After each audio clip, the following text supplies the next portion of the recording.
The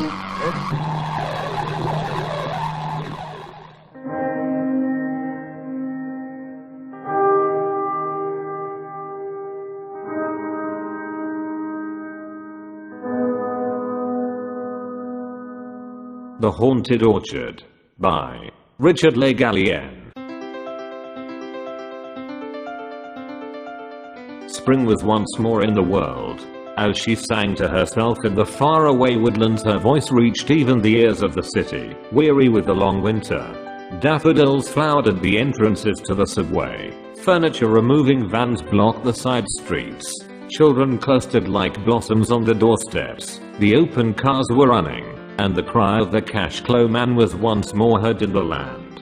Yes, it was the spring, and the city dreamed wistfully of lilacs and the dewy piping of birds in gnarled old apple trees, of dogwood lighting up with sudden silver the thickening woods, of water plants unfolding their glossy scrolls in pools of morning freshness. On Sunday mornings, the outbound trains were thronged with eager pilgrims, hastening out of the city to behold once more the ancient marvel of the spring. And, on Sunday evenings, the railway termini were aflow with banners of blossom from rifled woodland and orchard carried in the hands of the returning pilgrims, whose eyes still shone with the spring magic, in whose ears still sang the fairy music. And as I beheld these signs of the vernal equinox, I knew that I too must follow the music, forsake a while the beautiful siren we call the city, and in the green silences, meet once more my sweetheart solitude. As the train drew out of the Grand Central, I hummed to myself, Ivanita, sweeter maiden, in a greener, cleaner land. And so I said goodbye to the city, and went forth with beating heart to meet the spring. I had been told of an almost forgotten corner on the south coast of Connecticut, where the spring and I could live in an inviolate loneliness, a place uninhabited save by birds and blossoms, woods and thick grass, and an occasional silent farmer, and pervaded by the breath and shimmer of the sound. Nor had rumor lied, for when the train set me down at my destination, I stepped out into the most wonderful green hush, a leafy Sabbath silence through which the very train, as it went farther on its way, seemed to steal as noiselessly as possible for fear of breaking the spell. After a winter in the town, to be dropped thus suddenly into the intense quiet of the countryside makes an almost ghostly impression upon one, as of an enchanted silence, a silence that listens, and watches but never speaks, finger on lip. There is a spectral quality about everything upon which the eye falls. The woods, like great green clouds, the wayside flowers, the still farmhouses half lost in orchard bloom, all seem to exist in a dream. Everything is so still, everything so supernaturally green. Nothing moves or talks, except the gentle susurrus of the spring wind swaying the young buds high up in the quiet sky, or a bird now and again, or a little brook singing softly to itself among the crowding rushes. Though, from the houses one notes here and there are evidently human inhabitants of this green silence, none are to be seen. I have often wondered where the countryfolk hide themselves, as I have walked hour after hour, past farm and croft and lonely dooryards, and never caught sight of a human face. If you should want to ask the way, a farmer is as shy as a squirrel, and if you knock at a farmhouse door, all is as silent as a rabbit warren. As I walked along in the enchanted stillness, I came at length to a quaint old farmhouse, old colonial in its architecture, embowered in white lilacs, and surrounded by an orchard of ancient apple trees which cast a rich shade on the deep spring grass. The orchard had the impressiveness of those old religious groves, dedicated to the strange worship of sylvan gods, gods to be found now only in Horace or Catullus, and in the hearts of young poets to whom the beautiful antique Latin is still dear. The old house seemed already the abode of solitude, as I lifted the latch of the white gate, and walked across the forgotten grass, and up onto the veranda already festooned with wisteria, and looked into the window. I saw solitude sitting by an old piano, on which no composer later than Bach had ever been played. In other words, the house was empty, and going round to the back, where old barns and stables leaned together as if falling asleep, I found a broken pane, and so climbed in, and walked through the echoing rooms. The house was very lonely. Evidently no one had lived in it for a long time. Yet it was all ready for some occupant, for whom it seemed to be waiting. Quaint old 4-poster bedstead stood in 3 rooms, dimity curtains and spotless linen, old oak chests and mahogany presses, and opening drawers in Chippendale sideboards. I came upon beautiful frail old silver and exquisite china that set me thinking of a beautiful grandmother of mine, made out of old lace, and laughing wrinkles and mischievous old blue eyes. There was one little room that particularly interested me, a tiny bedroom all white, and at the window the red roses were already in bud. But what caught my eye with peculiar sympathy was a small bookcase, in which were some 20 or 30 volumes, wearing the same forgotten expression, forgotten, and yet cared for, which lay like a kind of memorial charm upon everything in the old house. Yes, everything seemed forgotten, and yet everything, curiously even religiously, remembered. I took out book after book from the shelves. Once or twice flowers fell out from the pages and I caught sight of a delicate handwriting here and there and frail markings. It was evidently the little intimate library of a young girl. What surprised me most was to find that quite half the books were in French poets and French romances, a charming, very rare edition of Ronsard, a beautifully printed edition of Alfred de Musset, and a copy of Théophile Gautier's Mademoiselle de Maupin. How did these exotic books come to be there alone in a deserted New England farmhouse? This question was to be answered later in a strange way.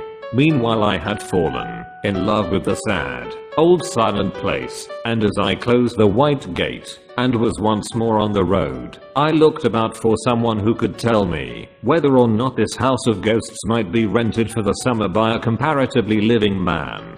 I was referred to a fine old New England farmhouse shining white through the trees a quarter of a mile away. There I met an ancient couple, a typical New England farmer and his wife, the old man, lean, chin-bearded, with keen grey eyes flickering occasionally with a shrewd humor, the old lady with the kindly old face of the withered apple type and ruddy. They were evidently prosperous people, but their minds, for some reason I could not at the moment divine, seemed to be divided between their New England desire to drive a hard bargain and their disinclination to let the house at all. Over and over again they spoke of the loneliness of the place. They feared I would find it very lonely. No one had lived in it for a long time, and so on. It seemed to me that afterwards I understood their curious hesitation, but at the moment only regarded it as a part of the circuitous New England method of bargaining. At all events, the rent I offered finally overcame their disinclination, whatever its cause, and so I came into possession for 4 months of that silent old house, with the white lilacs, and the drowsy barns, and the old piano, and the strange orchard, and, as the summer came on, and the year changed its name from May to June, I used to lie under the apple trees in the afternoons, dreamily reading some old book, and through half-sleepy eyelids watching the silken shimmer of the sound. I had lived in the old house for about a month, when one afternoon a strange thing happened to me. I remember the date well. It was the afternoon of Tuesday, June 13th. I was reading, or rather dipping here and there, in Burton's Anatomy of Melancholy. As I read, I remember that a little unripe apple, with a petal or two of blossom still clinging to it, fell upon the old yellow page. Then I suppose I must have fallen into a dream, though it seemed to me that both my eyes and my ears were wide open, for I suddenly became aware of a beautiful young voice singing very softly somewhere among the leaves. The singing was very frail, almost imperceptible, as though it came out of the air. It came and went fitfully, like the elusive fragrance of sweet briar, as though a girl was walking to and fro, dreamily humming to herself in the still afternoon. Yet there was no one to be seen. The orchard had never seemed more lonely, and another fact that struck me as strange was that the words that floated to me out of the aerial music were French, half sad, half gay snatches of some long dead singer of old France. I looked about for the origin of the sweet sounds, but in vain. Could it be the birds that were singing in French in this strange orchard? Presently the voice seemed to come quite close to me, so near that it might have been the voice of a dryad singing to me out of the tree against which I was leaning. and this time I distinctly caught the words of the sad little song. Chant, resignal, chant. Toi quas lesser gay, tuas lesser aria, moi gelati plura. But, though the voice was at my shoulder, I could see no one, and then the singing stopped with what sounded like a sob, and a moment or two later I seemed to hear a sound of sobbing far down the orchard. Then there followed silence, and I was left to ponder on the strange occurrence. Naturally, I decided that it was just a daydream between sleeping and waking over the pages of an old book. Yet when next day and the day after the invisible singer was in the orchard again, I could not be satisfied with such mere matter-of-fact explanation. A la Clairefontaine went the voice to and fro through the thick orchard boughs. Menol and promeneur. J travelo si mal. Ik gemai sus bene. Lui wa long temps jetain. Jamais je northeast tablieri. It was certainly uncanny to hear that voice going to and fro the orchard, there somewhere amid the bright sun-dazzled boughs, yet not a human creature to be seen, not another house even within half a mile. The most materialistic mind could hardly but conclude that here was something not dreamed of in our philosophy. It seemed to me that the only reasonable explanation was the entirely irrational one, that my orchard was haunted by some beautiful young spirit, with some sorrow of lost joy that would not let her sleep quietly in her grave. And next day I had a curious confirmation of my theory. Once more I was lying under my favorite apple tree, half reading and half watching the sound, lulled into a dream by the whir of insects and the spices called up from the earth by the hot sun.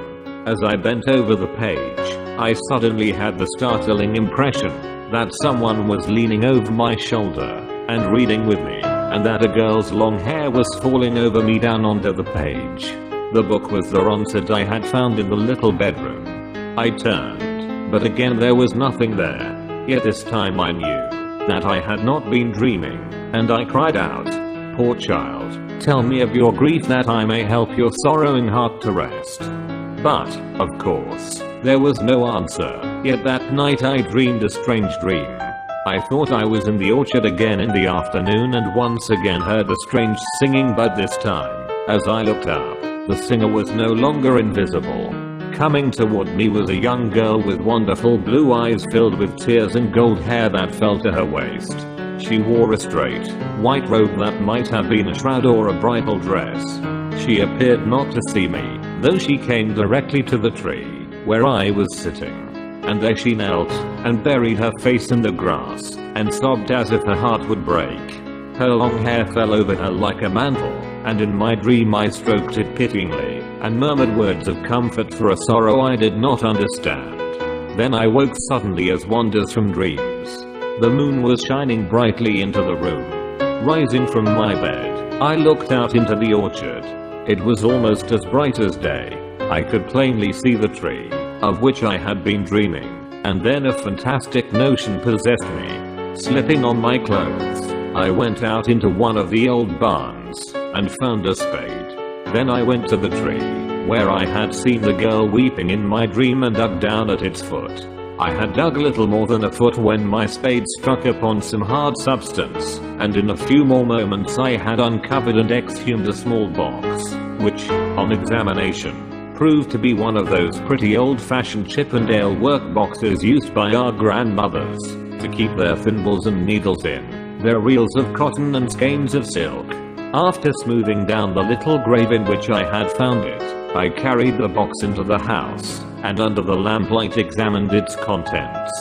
Then at once I understood why that sad young spirit went to and fro the orchard singing those little French songs for the treasure trove I had found under the apple tree. The buried treasure of an unquiet, suffering soul proved to be a number of love letters written mostly in French, in a very picturesque hand, letters too, written but some 5 or 6 years before. Perhaps I should not have read them, yet I read them with such reverence for the beautiful, impassioned love that animated them, and literally made them smell sweet and blossom in the dust, that I felt I had the sanction of the dead to make myself the confidant of their story. Among the letters were little songs, two of which I had heard the strange young voice singing in the orchard, and, of course, there were many withered flowers and such like remembrances of bygone rapture. Not that night could I make out all the story, though it was not difficult to define its essential tragedy, and later on a gossip in the neighborhood and a headstone in the churchyard told me the rest. The unquiet young soul that had sung so wistfully to and fro the orchard was my landlord's daughter. She was the only child of her parents, a beautiful willful girl, exotic alien like those from whom she was sprung, and among whom she lived with a disdainful air of exile. She was, as a child, a little creature of fairy fancies, and as she grew up it was plain to her father and mother that she had come from another world than this. To them she seemed like a child in an old fairy tale strangely found on his hearth by some shepherd as he returns from the fields at evening, a little fairy girl swaddled in fine linen, and dowered with a mysterious bag of gold. Soon she developed delicate spiritual needs to which her simple parents were strangers.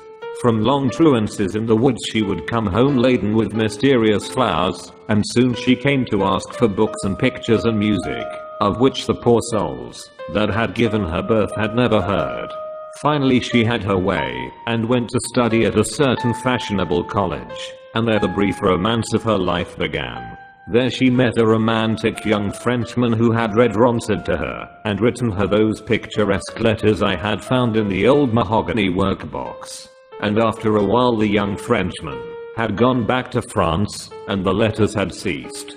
Month by month went by, and at length one day, as she sat wistful at the window, looking out at the foolish sunlit road, a message came. He was dead. That headstone in the village churchyard tells the rest. She was very young to die, scarcely 19 years, and the dead who have died young, with all their hopes and dreams still like unfolded buds within their hearts, do not rest so quietly in the grave as those who have gone through the long day from morning until evening, and are only too glad to sleep. Next day I took the little box to a quiet corner of the orchard, and made a little pyre of fragrant boughs for. So I interpreted the wish of that young, unquiet spirit, and the beautiful words are now safe, taken up again into the aerial spaces from which they came. But since then the birds sing no more little French songs in my old orchard.